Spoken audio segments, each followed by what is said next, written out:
Welcome to Wellness Wednesday. So it's the first Wednesday of the month, so I wanted to make a short video to talk about ways to help you reduce chronic inflammation. So inflammation is a very natural and healthy response in the body.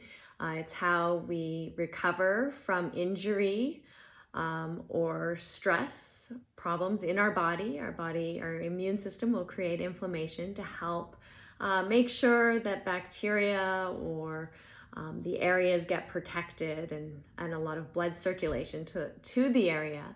But when the inflammation response doesn't stop, it doesn't turn off, what happens is we continue to build up inflammation in different parts of our body at a low level, and this becomes chronic inflammation, which can show up as all kinds of problems, especially if it's happening for years and years. So things like autoimmune disorders, asthma, skin rashes, or irritations, sensitivities, food sensitivities, allergies, intolerances to certain foods, problems with your digestive system, bloating, and then the chronic pain, sort of generalized chronic pain and achiness, arthritis, rheumatoid arthritis, or areas of inflammation or swelling like in the joints that is resistant to leaving no matter what you do, as well as weight gain that's resistant to leaving no matter what you do. It can also leave you feeling incredibly tired and fatigued,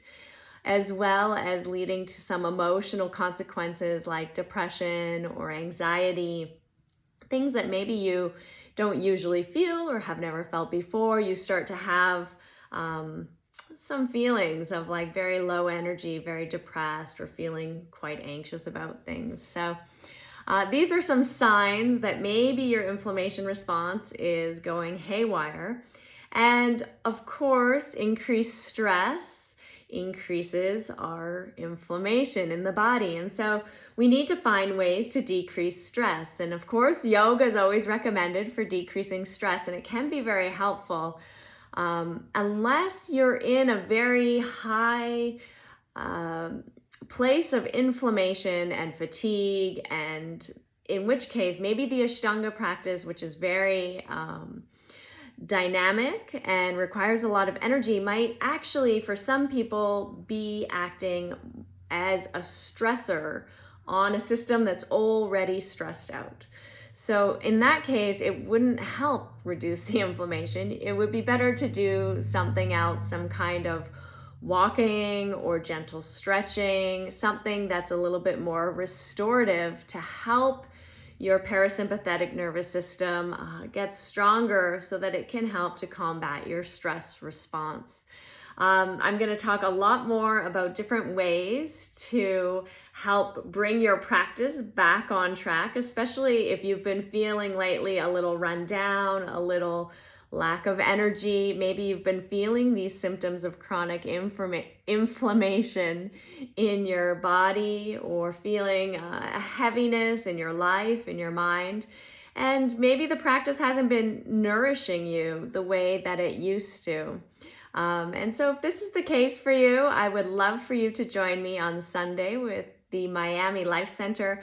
I'm going to be talking about how to reset and reboot your personal practice, and we're going to look at different cleansing practices we can start to do, teaching you how to do the Uddiyana Bandha Kriya, some of the Kriya practices, as well as a very simple asana sequence that is nourishing and also strengthening for the nervous system, looking at the 6 directions to move your spine, a very basic asana practice based on the primary series and the intermediate series that you can do if you're feeling like a little lack of energy and you just need something a little bit different on those days that's still very much Ashtanga based.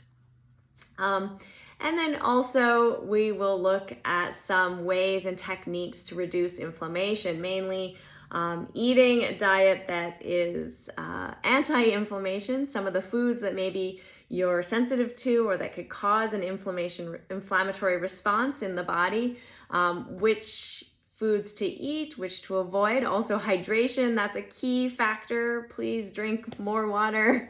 We all need more water. And also movement. There's been a lot of science done that 20 minutes of movement, so that could be your yoga practice, it could be just out for a walk for 20 minutes.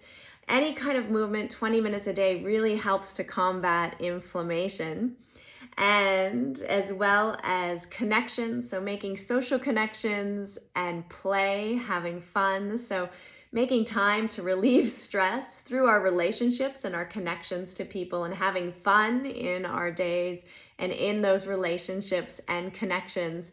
And as well as sleep. Sleep is really, really important. So if you think that you only need 4 or 5 hours of sleep, it's actually going to not help reduce inflammation. So especially if you're having that chronic pain throughout your body, or stiff joints or painful joints, especially in the morning, if you're not sleeping enough or getting enough sleep, then it's a real detriment to fighting these negative effects of the buildup that happens when we're stressing our system just a little bit too much. So if you want to learn more, which I hope you do, I hope that you will sign up for my workshop on Sunday. It will be a practice session in the morning, and then in the we'll take a short break. It won't quite be afternoon. I guess it depends where in the world you are. But the second session will be more of a talk, and we can do some coaching too. So if you're having some problems coming up for you specifically, we could look at them and come up together with some solutions to help you find freedom and feel lighter and brighter and happier and healthier, because that's really the goal of our practice, isn't it? To help us find balance internally, physically, mentally, emotionally, and also spiritually. We want to connect to ourselves in a very deep way. So I look forward to seeing you on Sunday. It starts at 9 a.m. Eastern Time, and it will be a wonderful workshop. And yeah, thanks for listening. I hope some of these tips help you to reduce your chronic inflammation if you're experiencing some of those negative effects. And if you'd also like to learn more about that, or speak to me directly about your personal situation, please feel free to head over to my website and book a consultation. I'm happy to chat with you and connect about whatever's happening in your personal life and practice. Namaste.